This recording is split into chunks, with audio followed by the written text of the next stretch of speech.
Hello, class.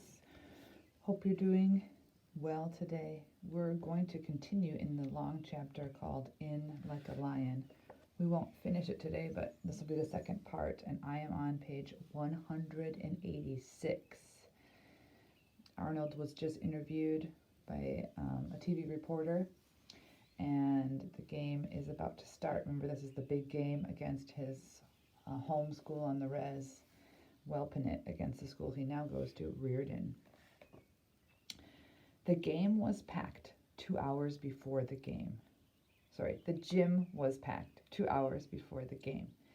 2,000 people yelling and cheering and stomping. In the locker room, we all got ready in silence, but everybody, even Coach, came up to me and patted my head or shoulder or bumped fists with me or gave me a hug. This was my game. This was my game. I mean, I was still just the second guy off the bench, just the dude who provided instant offense. But it was all sort of warrior stuff, too. We were all boys, desperate to be men, and this game would be a huge moment in our transition. Okay, everybody, let's go over the game plan, Coach said. We all walked over to the chalkboard area and sat on folding chairs. Okay, guys, Coach said. We know what these guys can do. They're averaging 80 points a game. We want to run and run and run. And when we're done running and gunning, we're going to run and gun some more. Man, that wasn't much of a pep talk. It sounded like Coach was sure we were going to lose. And I have to be honest, guys, Coach said. We can't beat these guys with our talent. We just aren't good enough. I think we have bigger hearts. And I think we have a secret weapon. I wondered if Coach had maybe hired some mafia dude to take out Rowdy. We have Arnold's spirit, Coach said.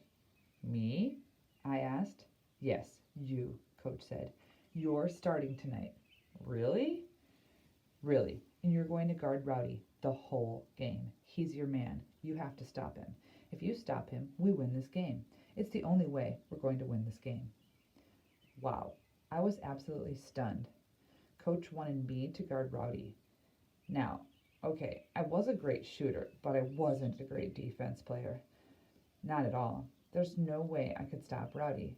I mean, if I had a baseball bat and bulldozer, maybe I could stop him.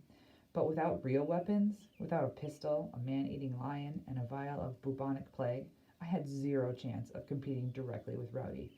If I guarded him, he was going to score 70 points. Coach, I said, I'm really honored by this, but I don't think I can do it. He walked over to me, kneeled, and pushed his forehead against mine.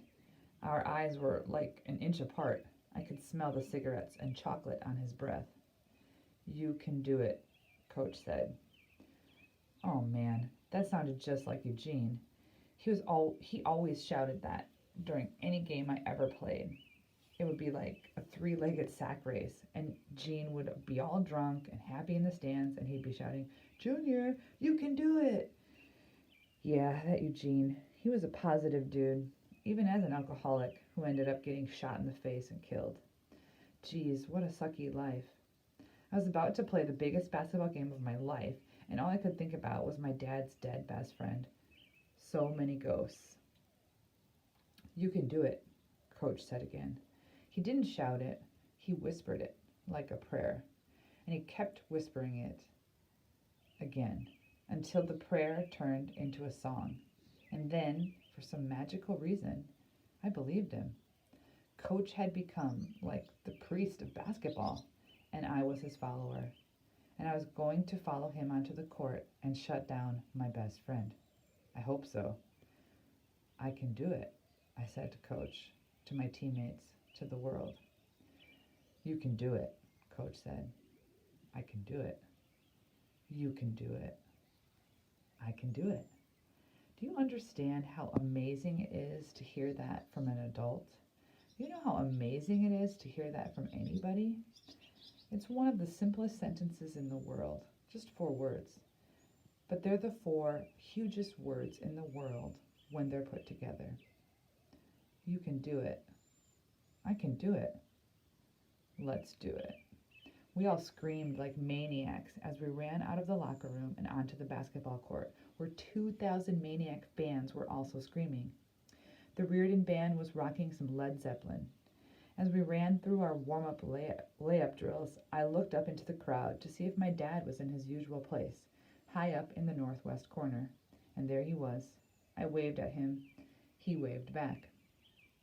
Yep, my daddy was an undependable drunk. But he'd never missed any of my organized games, concerts, plays, or picnics. He may not have loved me perfectly, but he loved me as well as he could.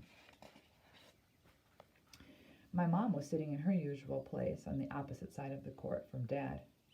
Funny how they did that. Mom always said that Dad made her too nervous. Dad always said that Mom made him too nervous. Penelope was yelling and screaming like crazy too. I waved at her. She blew me a kiss. Great. Now I was going to have to play the game with a boner. Ha ha, just kidding. So we ran through layups and 3-on-3 weave drills and free throws and pick and rolls. And then the evil Wellpinit 5 came running out of the visitors' locker room. Man, you never heard such booing. Our crowd was as loud as a jet. They were just pitching the Wellpinit players some serious crap. You want to know what it sounded like? It sounded like this. Boo! We couldn't even hear each other. I worried that all of us were going to have permanent hearing damage. I kept glancing over at Wellpinit as they ran their layup drills, and I noticed that Rowdy kept glancing over at us, at me. Rowdy and I pretended that we weren't looking at each other, but man, oh man, we were sending some serious hate signals across the gym. I mean, you have to love somebody that much to also hate them that much too. Our captains, Roger and Jeff, ran out to the center circle to have the game talk with the refs. Then our band played the Star-Spangled Banner. And then our 5 starters, including me, ran out to the center circle to go to battle against Wellpinit's 5. Rowdy smirked at me as I took my position next to him. Wow, he said.